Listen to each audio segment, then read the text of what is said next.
Hey everybody, it's Shadowstar and Crystal here for another Arrow review, and this time we're starting Season 3! Yay! It's the first episode called The Calm. Before the storm. I guess maybe you're right. I didn't really think about that. What else could it be referring to? Well, the episode starts off in action. We get a nice action sequence of them stopping some people, but it's really good to see Roy on the team because now he's got a proper suit and everything. Yeah. So we get to see Roy on the team, properly on the team, because at the end of Season 2, he kind of didn't get to do much on the team much. Whereas here, he's fully on the team, so that was fun. Thea is still gone. We haven't seen anything about what happened to her. Just a text that she's travelling somewhere. Exactly.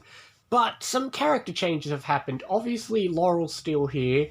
She's about the same as always. She's even more blonde than always. Seriously, take a picture from this episode and compare it to Season 1. It's so weird. She gets super blonde. And speaking of hair, Quentin has none. But Quentin's been promoted to captain, and he uses that power to stop people hunting the vigilante. So at least for some of this season, people will be on his side.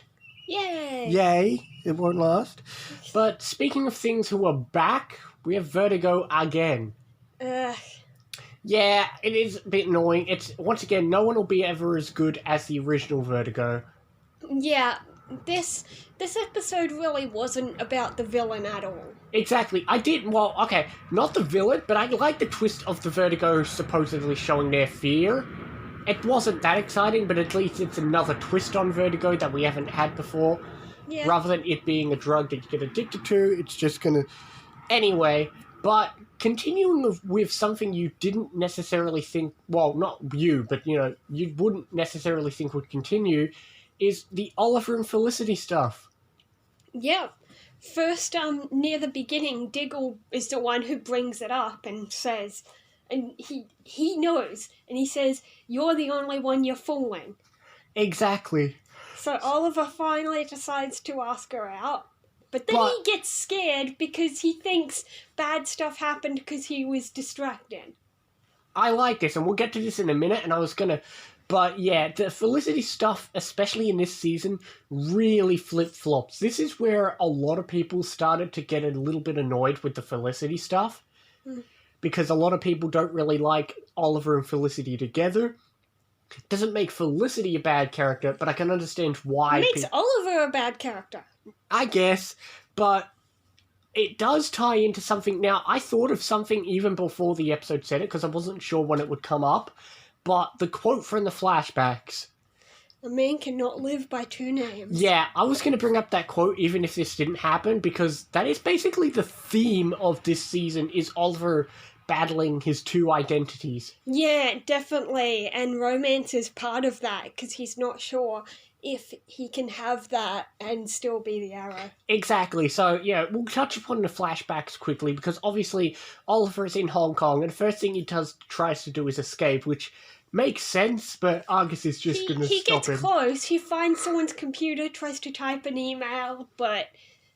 Argus is never going to let him leave, but, we find out he's now living with two people and their family, and that's about all we'll see for now. We'll get into the flashbacks more, but it's nothing huge for now.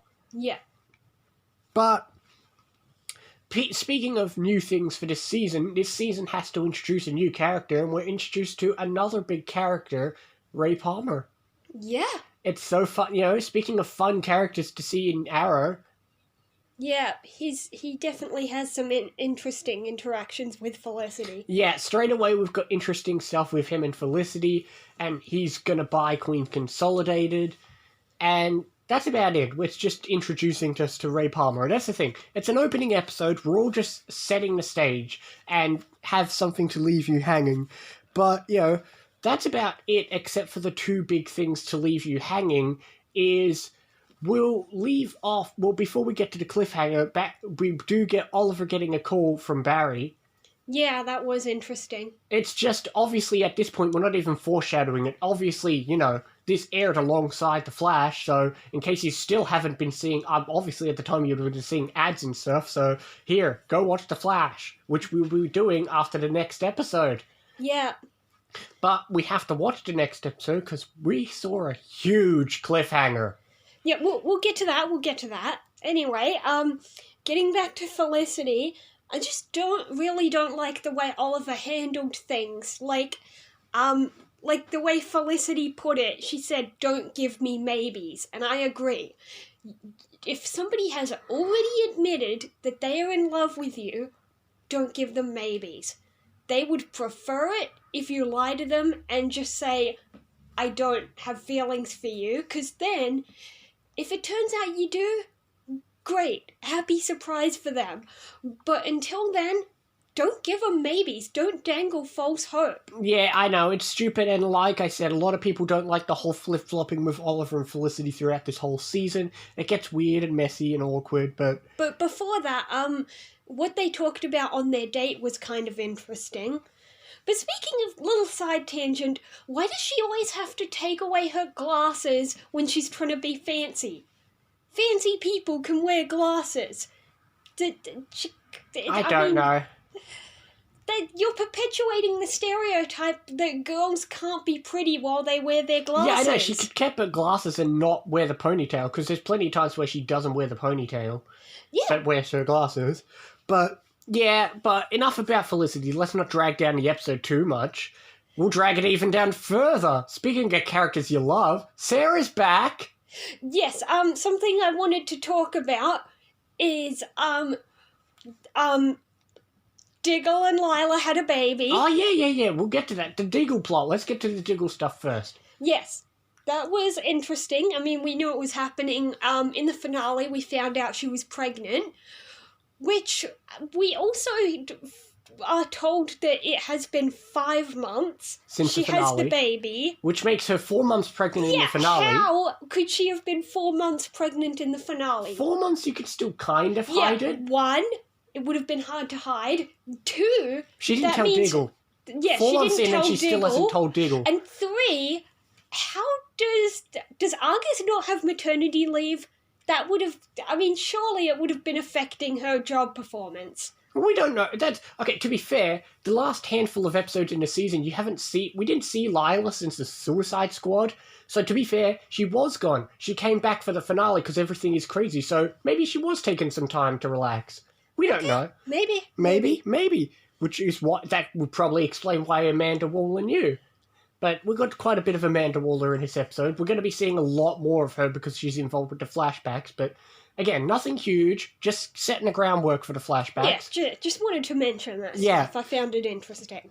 But we'll get to let's talk about the big part of this episode. The ending. And Sarah's back. And dead. Sarah's dead again. Again. Sarah's dead. Okay. I suppose, this is the mystery of this season. Sometimes seasons like to open with a weird mystery. This is the mystery. Sarah dies. We don't know who killed her. It's just a random voice. But Sarah seems to recognize Yeah, him, she says, "What are you doing here?" implying she at least knows who the killer is. So at least it's a hint, which we'll get into. It's not. It's also someone who's not supposed to be here. What We'll get are into you that. doing here? We'll get into that. It won't drag on forever, but it's an interesting mystery we're going to have to worry about. Yeah. But Sarah And is it'll dead. be so hard to bite our tongues, because we know. Yeah, but anyway, Sarah's back. We get some nice scenes with her and Laurel, and that's it. Sarah's gone. Well, it's over. She's dead. We'll never see her again.